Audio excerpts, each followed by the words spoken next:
పార్లమెంట్లో ప్రభుత్వ వైఫల్యాలను నిలదీస్తున్న విపక్ష ఎంపీలను సస్పెండ్ చేయడాన్ని నిరసిస్తూ ఇండియా కూటమి సభ్యులు విశాఖ నగరంలో ఆందోళన చేపట్టారు. కాంగ్రెస్ జిల్లా అధ్యక్షులు గంప గోవింద్, సిపిఐ జిల్లా కార్యదర్శి మరుపిళ్ల పైడిరాజు, సిపిఎం కార్యదర్శి జగ్గు నాయుడు, ఆమ్ ఆద్మీ పార్టీ నాయకురాలు శీతల్ తదితర నాయకులు జీవీఎంసీ కార్యాలయం వద్ద నిరసన చేపట్టి మోదీ ప్రభుత్వానికి వ్యతిరేకంగా నినాదాలు చేశారు.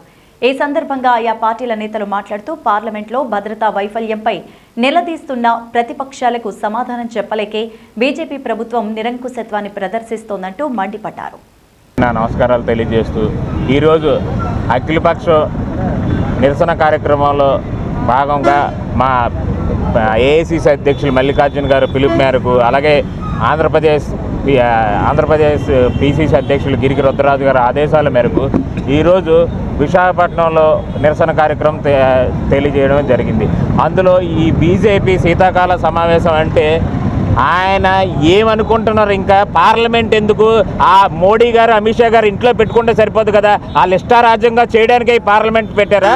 ఇప్పుడు 146 మందిని పార్లమెంట్ సభ్యులకే దిక్కుతోచని పరిస్థితులు ఈరోజు సస్పెండ్ చేస్తే, ఇప్పుడు రాష్ట్రంలో దేశంలో ఇలాంటి దౌర్భాగ్య వ్యక్తులు మంత్రులు సెంట్రల్ మంత్రులుగా స్టేట్ మంత్రులుగా ఉండి పార్లమెంట్లో భద్రత కరువైంది. మహాప్రభు దీన్ని కాపాడండి అంటే రక్షణ లేదు.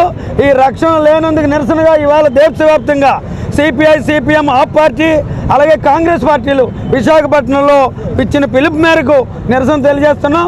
ఇప్పుడైనా ప్రధానమంత్రి గారు ఇప్పుడేమో ఒకరోజు ముందే పార్లమెంట్ సమావేశాలు వాయిదా వేశారు. ఇంతకన్నా ఘోరం మరొకటి లేదు.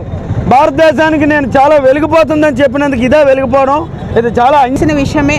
సో ఇచ్చింది కూడా, పాస్ ఇచ్చింది కూడా బీజేపీ ఎంపీఏ. ఆయన్ని ప్రశ్నించకుండా ఆయన్ని ముందు సస్పెండ్ చేయాల్సింది.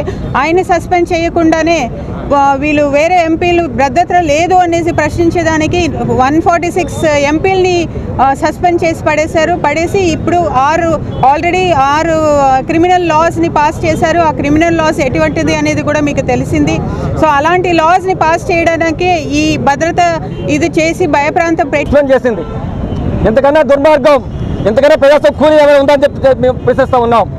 వాస్తవంగా ఈ ఘటనకి బాధ్యతటువంటి బీజేపీ ఎంపీ మీద చర్య చేపట్టాలి, సమగ్ర విచారణ జరిపించాలి. బాధ్యత అది దేశ ప్రజానికి చెప్పాలి. వాళ్ళు ఆ పని చేయకుండా దీనికి కారణమైనటువంటి విడిచిపెట్టి ఈ కారణాలు చెప్పండి దేశ ప్రజలకు చెప్పే వాళ్ళ మీద సస్పెండ్ చేయడం, నిర్బంధం ప్రయోగించడాన్ని ఈరోజు ఈ విశాఖ జిల్లాలో ఉన్నటువంటి CPM, CPI, MCP, CPIML, new democracy, AAP party, Congress party తదితర ఇండియా వేదిక పార్టీలు తీవ్రంగా ఖండిస్తున్నాయి.